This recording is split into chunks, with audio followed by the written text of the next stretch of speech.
ఎంతో నమ్మిన వారు సడన్ గా వారి అసలైన రూపాలు చూపించినప్పుడు కలర్ మారితే మనకి నమ్మశక్యంగా ఉండదు. నేను ఇంత నమ్మాను, ఇంతగా ఐ హావ్ షేర్డ్ ఎవ్రీథింగ్ అని అనుకుంటాం.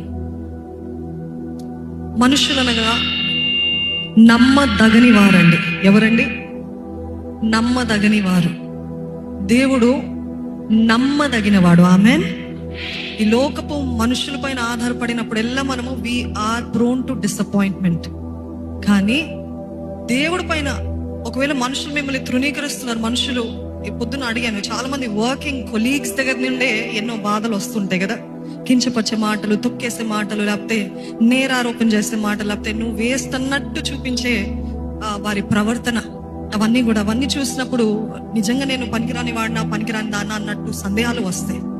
కానీ ఒకటే చెప్పగలుగుతాను ఏంటంటే, యుద్ధము ఎవరిదండి? యుద్ధము ఎవరిది? Do not lose your integrity. ఈ లోకపు మాయలు, లోకపు మనుషులు, లోకపు కార్యాలు, కించపరిచే కార్యాలు, వీటన్నిటిని మర్చిపోవడం అంటే we cannot forget, but just ignore and God is watching.